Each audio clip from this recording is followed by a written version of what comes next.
Hello everyone. Very good morning to all of you. उम्मीद करता हूँ आप सभी अच्छे होंगे, फिट एंड फाइन होंगे। आज के दिन की शुरुआत करेंगे 25 दिसंबर 2023 के करंट अफेयर के साथ। हर एक न्यूज़ इंपॉर्टेंट है, इसलिए वीडियो को अंतिम तक ध्यान से देखिएगा। करंट अफेयर की पीडीएफ स्टैटिक जीके के साथ आपको डेली के डेली मेरे टेलीग्राम पर मिल जाती है। टेलीग्राम का ऑफिशियल लिंक वीडियो के डिस्क्रिप्शन में सबसे ऊपर दिया हुआ है, तो आप मेरे टेलीग्राम को वहां से ज्वाइन कर सकते हैं।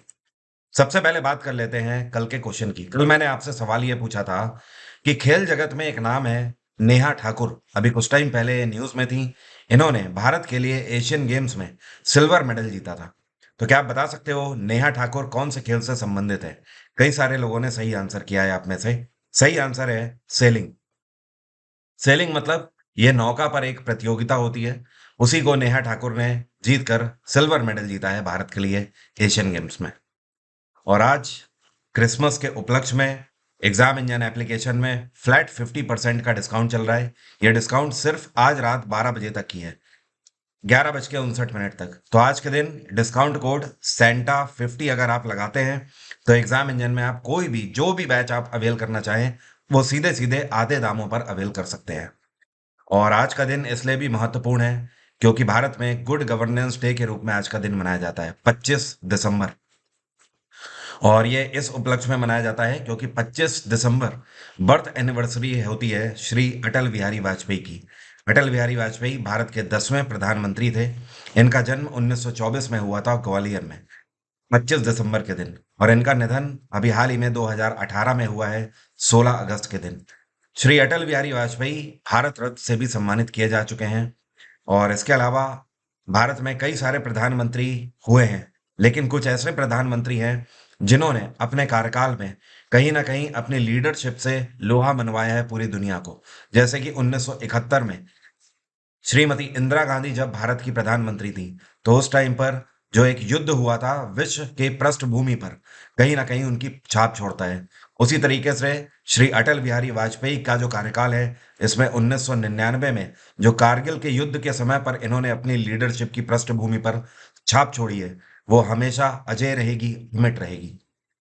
तो चलिए शुरू करते हैं आज के करंट अफेयर। इस बार जो अगले महीने 26 जनवरी आ रही है, जिस दिन हम लोग रिपब्लिक डे मनाते हैं, तो इस बार इसका 75वां संस्करण मनाए जा रहे हैं हम लोग। तो इस बार चीफ गेस्ट यहाँ पर कौन होंगे? तो भारत सरकार की तरफ से आमंत्रित किया गया है फ्रांस के राष्ट्रपति इमानुअल मैक्रोन को इस बार चीफ गेस्ट के रूप में। और इस साल जुलाई 2023 में फ्रांस में बेस्टाइल डे परेड का आयोजन किया गया था, जहां पर प्रधानमंत्री नरेंद्र मोदी को आमंत्रित किया गया था और उन्हें गेस्ट ऑफ ऑनर के रूप में सम्मानित भी किया गया था। तो इस बार फ्रांस के राष्ट्रपति अगले महीने आ रहे हैं भारत में यात्रा पर। और फ्रांस की कैपिटल क्या है? पेरिस। रशिया की कैपिटल मॉस्को। अमेरिका की कैपिटल वॉशिंगटन और ब्रिटेन की कैपिटल है लंदन। राष्ट्रीय किसान दिवस कौन से दिन हाल ही में मनाया गया है? यह दिवस हर वर्ष 23 दिसंबर को मनाया जाता है। परसों के दिन यह दिवस मनाया गया है। इस दिवस को मनाने के पीछे का मेन उद्देश्य यह है कि यह दिवस प्रधानमंत्री चौधरी चरण सिंह, जो भारत के 5वें प्रधानमंत्री थे, उनकी याद में मनाया जाता है। चौधरी चरण सिंह जो थे, इनकी बर्थ एनिवर्सरी होती है 23 दिसंबर को। पहली बार यह दिवस भारत में साल 2001 में मनाया गया था। और चौधरी चरण सिंह जो हैं, इन्होंने जो कार्यकाल संभाला है, यह 1979 से लेकर 1980 तक भारत के प्रधानमंत्री रहे हैं। अभी आपको पता ही है, 13 दिसंबर के दिन संसद में सिक्योरिटी ब्रीच हुआ था। दो लोग वहां पे विजिटर बालकनी से लोकसभा के चैम्बर में कूद गए और जहां पर इन्होंने येलो स्मोक वाले कैन निकालकर धुआं वगैरह वहां पर छोड़ा था और कई सारे नारेबाजी भी करी गई थी। तो एक तरीके से संसद की जो सुरक्षा है उसके ऊपर अपने आप में क्वेश्चन मार्क लग गया। आपको बता दूं, अभी तक जो संसद की सुरक्षा की जिम्मेदारी होती थी वो दिल्ली पुलिस के हाथों में होती थी, लेकिन अब दिल्ली पुलिस से यह जिम्मेदारी ले ली गई है और ये सीआईएसएफ को सौंप दी गई है। तो अब सीआईएसएफ की जिम्मेदारी होगी पार्लियामेंट की पूरे तरीके से सिक्योरिटी और सर्वेलांस की। और ये ऐसा इसलिए किया गया कि होम मिनिस्ट्री के अंदर एक सर्वे किया गया और उस सर्वे में ये पाया गया, ज्यादातर लोगों ने ये चाहा है कि सीआईएसएफ को इसकी जिम्मेदारी दी जाए। आपको बता दूं, सीआईएसएफ एक ऐसी पैरामिलिट्री फोर्स है भारत की, जो कि भारत के संस्थानों की हिफाजत करती है। जैसे कि एयरपोर्ट्स में जो जो आप सिक्योरिटी चेक्स देखते हो, वो सब सीआईएसएफ के ही हाथों में होते हैं। इसके अलावा अगर आप मेट्रोज में जाते हैं यात्रा करने, तो वहां पर भी सीआईएसएफ के हाथों में सारी सिक्योरिटी चेक्स आप देखोगे। फिलहाल सीआईएसएफ की अगर बात करें तो इसकी स्थापना 1969 में करी गई थी। हेडक्वार्टर है इसका नई दिल्ली और इसके डायरेक्टर जनरल हैं नीना सिंह। क्या नाम है इनका? नीना सिंह। ये कौन सी भारतीय खिलाड़ी हैं जिन्होंने रेसलिंग से रिटायरमेंट का अनाउंस कर दिया है? तो अब ये रेसलिंग नहीं करेंगी अब से आने वाले समय में, और ये है साक्षी मलिक। पूरी दुनिया इनको जानती है। और साक्षी मलिक भारत के लिए कई मेडल जीत चुकी हैं। टोटल अगर बात करी जाए तो इन्होंने 6 मेडल अभी तक जीते हुए हैं। सीनियर एशियन चैंपियनशिप में इन्होंने 3 सिल्वर जीते हुए हैं। ठीक है। और 3 इन्होंने ब्रोंज जीते हुए हैं अपने कार्यकाल में। और जो इन्होंने पहली बार ब्रोंज मेडल जीता था ये कॉमनवेल्थ चैंपियनशिप में जीता था साल 2013 में। तो अब साक्षी मलिक रेसलिंग नहीं खेलेंगी। Reserve Bank of India approve करता है कि कौन से बैंक में कौन एग्जीक्यूटिव डायरेक्टर होगा और कौन किस बैंक का सीईओ होगा। तो अभी हाल ही में आरबीआई के द्वारा ये कौन है जो कि आईसीआईसीआई बैंक के एग्जीक्यूटिव डायरेक्टर के रूप में एक बार फिर से नियुक्त किए गए हैं। तो आईसीआईसीआई बैंक में एग्जीक्यूटिव डायरेक्टर अभी तक थे संदीप बत्रा। और आरबीआई ने मंजूरी दे दी है कि अगले 2 साल तक के लिए ये और कार्यभार संभालेंगे। तो अब इनका कार्यकाल 23 दिसंबर 2023 से शुरू होकर अब ये खत्म होगा जाकर 22 दिसंबर 2025 में। तो अगले 2 साल तक यही सर्व करेंगे। और ध्यान रखिए आईसीआईसीआई बैंक की स्थापना 1994 में करी गई थी। इसका हेडक्वार्टर है मुंबई और आईसीआईसीआई के सीईओ हैं संदीप बख्शी। संदीप बख्शी। तो आप कंफ्यूज मत होना। आईसीआईसीआई बैंक के सीईओ संदीप बख्शी हैं और एग्जीक्यूटिव डायरेक्टर संदीप बत्रा हैं। रिजर्व बैंक ऑफ इंडिया की बात करें तो इसकी स्थापना 1935 में करी गई थी। इसका राष्ट्रीयकरण 1949 में हुआ था। आरबीआई का भी हेडक्वार्टर मुंबई है और आरबीआई के जो गवर्नर हैं इस टाइम पे ये हैं शक्तिकांत दास।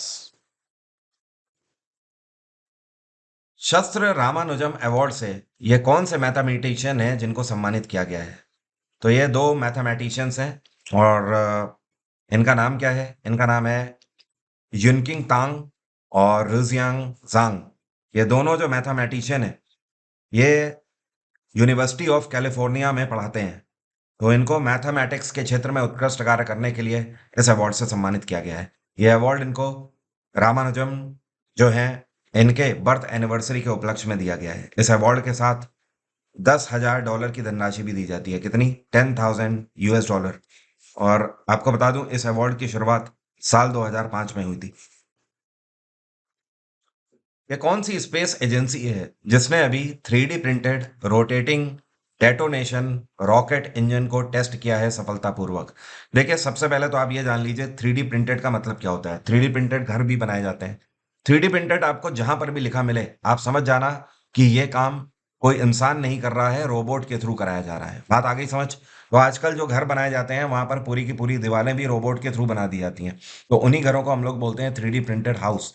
इसी तरीके से ये एजेंसी है नासा। नासा ने अपना एक डेटोनेशन रॉकेट इंजन जो है इसका सफलतापूर्वक परीक्षण किया है 3D प्रिंटेड तरीके से। मतलब सारे काम इसमें रोबोटिक्स के थ्रू करे गए हैं।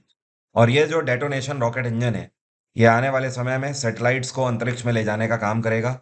और अभी जितने भी रॉकेट इंजन यूज हो रहे हैं उनसे 3 गुना ज्यादा शक्तिशाली होगा ये।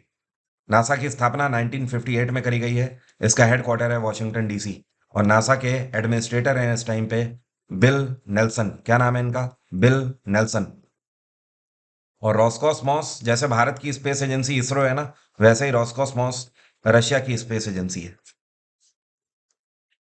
अभी हाल ही में इंटरनेशनल ऑर्गेनाइजेशन फॉर माइग्रेशन के द्वारा एक प्रोजेक्ट लॉन्च किया गया है जिसका नाम है प्रयास। ये प्रयास प्रोजेक्ट किसके लिए लॉन्च किया गया है?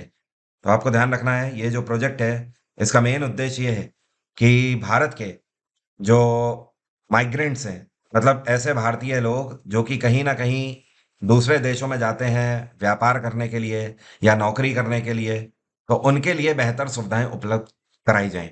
कहीं ना कहीं ये चीज़ फोकस रखी जाए कि वो गाइडेड ना होने पाए। जैसे कि मान लीजिए आपने सोचा कि आप जाकर इंग्लैंड में कमाएंगे, तो इंग्लैंड में आपके लिए सारी सुविधाएं होनी चाहिए। एटलीस्ट आपको बराबर का प्लेटफॉर्म मिलना चाहिए और आपको जहां पर भी घर मिले वो सेफ एंड सिक्योर हो। ये सारी चीज़ों के चलते अभी हाल ही में इंटरनेशनल ऑर्गेनाइजेशन फॉर माइग्रेशन और मिनिस्ट्री ऑफ एक्सटर्नल अफेयर्स के बीच में एक पैक्ट साइन हुआ है। यहाँ पर प्रयास का मतलब आपको बता दूं क्या है। इसका फुल फॉर्म है promoting regular and assisted migration for youth and skilled professionals. तो नाम से ही आपको समझ आ जाना चाहिए, ऐसे स्किल्ड प्रोफेशनल्स जो कि दूसरे देशों में जाते हैं कार्य करने के लिए, उनको एक बेहतर एम्बियंस प्रोवाइड कराना इसका मेन उद्देश्य है। और इंटरनेशनल ऑर्गेनाइजेशन फॉर माइग्रेशन, इसकी स्थापना 1951 में करी गई थी। इसका हेडक्वार्टर है जिनेवा, और इसके डायरेक्टर जनरल हैं इस टाइम पे एमी पॉप। क्या नाम है? Amy pop. केंद्र सरकार की तरफ से राज्य सरकारों को अभी हाल ही में एक धनराशि दी गई है, और ये धनराशि इसलिए दी गई है कि राज्य सरकारों के ऊपर जो कर्ज है, जो उन्होंने लोन वगैरह ले रखे हैं, उनको वो कम कर सकते हैं इस पैसे की मदद से। तो केंद्र सरकार ने कितनी धनराशि अभी राज्य सरकारों में बांटी है? टोटल धनराशि है 72,961 करोड़, जो कि राज्य सरकारों को दी गई है। ये मल्टीपल स्टेट्स को दी गई है। इसमें जो सबसे बड़ा हिस्सा है, ये उत्तर प्रदेश को दिया गया है। जाहिर सी बात है, उत्तर प्रदेश एक बड़ा राज्य है, और पूरे भारत में एक ऐसा राज्य है जिसकी पॉपुलेशन सबसे ज्यादा है। करीब 25 करोड़ पॉपुलेशन उत्तर प्रदेश के अंदर रहती है। उत्तर प्रदेश को जो धनराशि दी गई है, वो करीब 750 करोड़ के आसपास दी गई है। सेकंड नंबर पे बिहार को धनराशि दी गई है। तीसरे नंबर पे एमपी को दी गई है करीब 6,000 करोड़ की धनराशि। चौथे नंबर पे पश्चिम बंगाल को दी गई है करीब 5500 करोड़ की धनराशि। बाकी जो लिस्ट है वो मैंने पीडीएफ में अवेल करा दिया। आप पीडीएफ डाउनलोड जब करेंगे टेलीग्राम से, तो आपको वहां पर सारी डिटेल दिख जाएंगी कि कौन से राज्य को कितनी धनराशि दी गई है। अभी हाल ही में इंडियन नेवी के द्वारा हिस्सा लिया गया नेवल चीफ्स कनक्लेव आयोन्स 2023 में। इस बार इसका 8वां संस्करण आयोजित किया गया। तो ये जो इस बार कनक्लेव है, ये कहाँ पर आयोजित करी गई है? ये थाईलैंड की कैपिटल बैंकॉक में इस बार आयोजित करी गई है, और रॉयल थाई नेवी ने इसको होस्ट किया है। और आने वाले समय में जो आयंस होंगे, इनकी अध्यक्षता भारत करेगा, और भारत आने वाले 2025 से लेकर 27 तक इस कनक्लेव की अध्यक्षता करेगा। और यहाँ पर आयंस का मतलब है इंडियन ओशियन नेवल सिंपोजियम। इसका मेन उद्देश्य यह है, ये कनक्लेव इसलिए करी जाती है कि हिंद महासागर में पार्टिसिपेट करने वाली जो नेवीज हैं, जो दूसरे देशों की जो नेवी हैं, वो आपस में सामंजस्य के साथ एक दूसरे को कॉपरेट करते हुए यहाँ पर हिस्सा लें। जैसे कि बांग्लादेश हो गया, और भारत हो गया, ऑस्ट्रेलिया हो गया, और पाकिस्तान ने भी यहाँ पर हिस्सा लिया, जर्मनी भी। मतलब कोई भी ऐसा देश, ऑलमोस्ट मतलब लगभग लगभग जितने भी बड़े कंट्रीज हैं, वो सब कहीं ना कहीं ट्रेड के लिए भी यूज करते ही हैं इंडियन ओशन को।